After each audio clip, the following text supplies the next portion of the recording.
नैना, जो मेरी देवरानी थी, जब वो हमारे घर में आई, तो जैसे घर में एक नई रौनक आ गई थी। उसकी मुस्कान में एक ऐसा आकर्षण था कि हर कोई उसकी ओर खींचा चला आता। उसकी चंचलता और मासूमियत ने घर को जैसे एक नया जीवन दे दिया था। वह पहली बार जब हमारे घर आई थी, तो उसके चेहरे पर एक अजीब-सी चमक थी, जो किसी ने पहले कभी नहीं देखी थी। उसकी आँखों में जो सपने थे, वह उसकी बातों और हँसी में महसूस होते थे। वह बिल्कुल एक बच्ची की तरह थी, जो हर चीज़ को खुलकर जीती थी, हर छोटी-सी खुशी में डूब जाती थी। यह गुण उसकी शादी के बाद भी बरकरार था, लेकिन वक़्त के साथ उसकी खुशियाँ धीरे-धीरे उस उदासी में बदल गई और ऐसा कदम उठाया, जिसे सभी को हिलाकर रख दिया। नैना की शादी मेरे देवर युवराज से हुई थी। इन दोनों की जोड़ी देखने में बहुत प्यारी लगती थी। युवराज सीधा-साधा, ईमानदार और मेहनती इंसान था। नैना की मुस्कान और युवराज की समझदारी एक दूसरे को बहुत अच्छा साथ देती थी। उसकी शादी के बाद जब नैना घर आई, तो जैसे सब कुछ नया-सा लगने लगा था। हर काम में एक उत्साह था, जैसे वह नया घर बसाने आई हो। उसकी आँखों में ढेर सारे सपने थे और वह अपने सपनों को पूरा करने के लिए मेहनत भी कर रही थी। घर के हर काम में वह उत्साह से जुड़ी रहती थी। उसकी सादगी, उसका मुस्कान, सब कुछ बिल्कुल आदर्श था। वह जल्दी ही सबका दिल जीत चुकी थी, खासकर मेरी सास ने उसे अपनी बेटी की तरह अपना लिया था। नैना और युवराज की जोड़ी परिवार का आदर्श बन चुकी थी। शुरुआत में सब कुछ बहुत अच्छा था, सब कुछ सही चल रहा था, लेकिन जैसे-जैसे वक्त बीतने लगा, नैना का चेहरा धीरे-धीरे बदलने लगा। वह जो कभी हँसते-हँसते बात करती थी, अब चुपचाप बैठी रहती थी। उसकी मुस्कान धीरे-धीरे फीकी पड़ने लगी थी और उसकी आँखों में एक अजीब-सी उदासी घिरने लगी थी। वह बदलाव मुझे पहले समझ में नहीं आया। उसने अचानक ऐसा क्या हो गया कि वह इतनी चुपचाप रहने लगी। उसकी हँसी जो पूरे घर में गूंजती थी, अब वो कहीं खो सी गई थी। मैंने उसे कई बार पूछा, लेकिन उसने कभी खुलकर कुछ नहीं कहा। वह हमेशा मुस्कुरा कर कहती, कुछ नहीं दीदी, बस थोड़ा-सा थका-थका महसूस हो रहा है। सब कुछ ठीक है। लेकिन मुझे समझ में आ गया था कि वह कुछ छुपा रही है। मैंने कई बार कोशिश की कि वह अपने दिल की बात बताए, लेकिन वह हमेशा मुझे हँसी में टाल देती। एक दिन मैंने उसे कहा, नैना क्या हुआ? तुम बिल्कुल बदल सी गई हो। पहले जैसी बात नहीं करती हो। उस दिन उसकी आँखों में जो हल्का-सा आँसू था, वह मुझे बता गया कि ये सच में परेशान है, लेकिन वह किसी कारणवश वह यह बात किसी से नहीं कह पा रही थी। धीरे-धीरे नैना और युवराज के बीच की दूरियां बढ़ने लगी। पहले जो प्यार था, अब वह तानों और चुप्पियों में बदल चुका था। नैना मुझसे कहती, दीदी, युवराज अब मुझे बात नहीं करता, वह मुझे नहीं समझता। वह पूरी तरह से अपने रिश्ते को बचाने की कोशिश करती रही, लेकिन युवराज की बेरुखी ने उसे भीतर से भी तोड़ दिया था। फिर मैंने युवराज से इस बारे में बात करने की कोशिश की, लेकिन वह हमेशा यही कहता कि वह अपने काम में व्यस्त है और नैना को ज़्यादा गंभीरता से लेने की कोई ज़रूरत नहीं है। वह कहता, नैना को तो बस थोड़ी थकान हो रही होगी, यह सब अस्थायी है। लेकिन युवराज की इन बातों से नैना का दर्द और बढ़ गया। उसकी आंखों में एक गहरी मायूसी और तन्हाई थी, जो उसे हर दिन और तोड़ रही थी।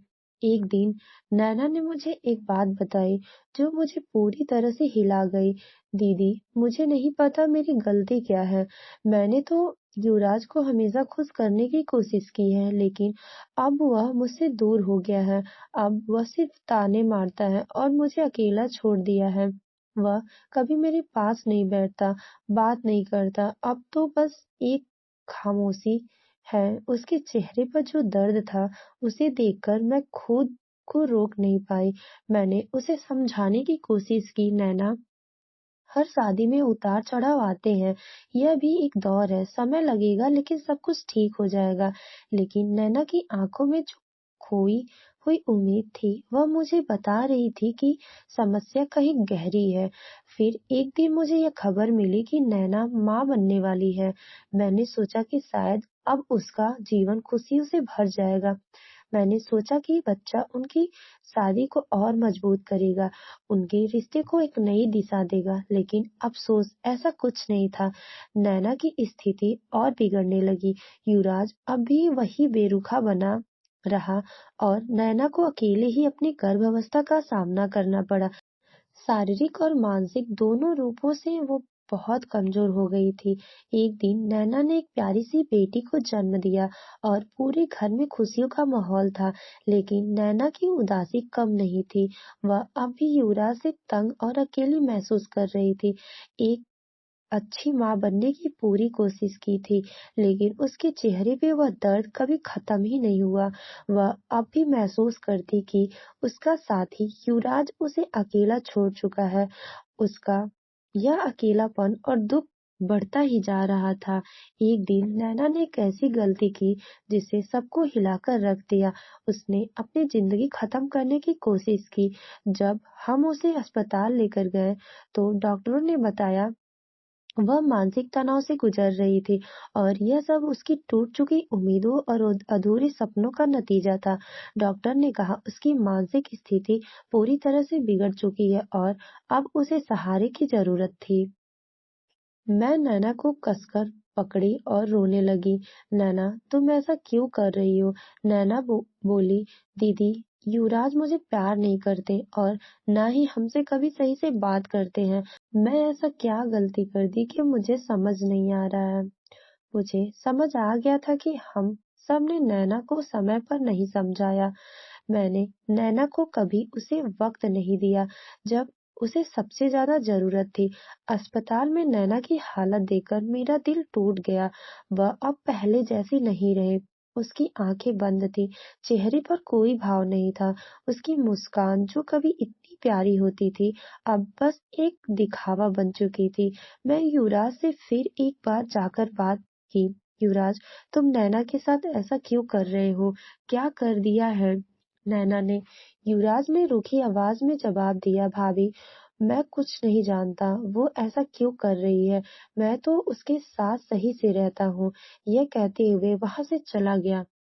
मुझे नहीं पता कि नैना मेरी और युवराज की बात सुन रही थी।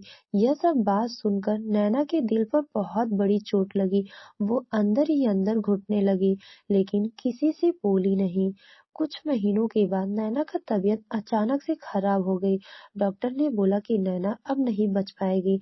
मैं यह सुनकर एक जगह खड़ी की खड़ी रह गई और नैना गांव के एक छोटे से अस्पताल में अपनी आखिरी सांस ली। उसकी मौत ने पूरे गांव को हिलाकर रख दिया। नैना, जो कभी हमारे घर की रौनक हुआ करती थी, अब हमारे बीच नहीं रही। उसकी मृत्यु के बाद मैंने युवराज से बात की, लेकिन अब भी वह अपनी गलती पर पछताने की बजाय उसे किस्मत का खेल मान रहा था। उसने कभी नैना के दर्द को समझने की कोशिश नहीं की। नैना की जिंदगी की यह दुखद कहानी मुझे यह सिखाती है कि हम जब अपने परिवार के किसी सदस्य को तकलीफ में देखें, तो हमें उसे नजरअंदाज नहीं करना चाहिए।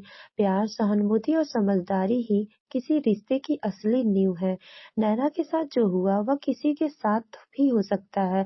अगर हम अपनी उम्मीदें और जिम्मेदारियां दूसरों पर थोपते जाएं और उसकी भावनाओं को समझने की कोशिश नहीं करें, नैना की मौत ने यह सिखाई और वह यह है कि हमें अपनी करीबी लोगों की भावनाओं को समझने की कोशिश करनी चाहिए, ताकि वे अंदर से टूटकर न चुपचाप खत्म हो जाएं। दोस्तों, कैसी लगी आपको मेरी यह कहानी? अगर कहानी अच्छी लगी है तो प्लीज इसे लाइक करें, शेयर करें और अपनी राय कमेंट बॉक्स में जरूर दीजिए। और मेरी अच्छी अच्छी कहानी सुनने के लिए मेरे चैनल को सब्सक्राइब करें। Thank you for watching.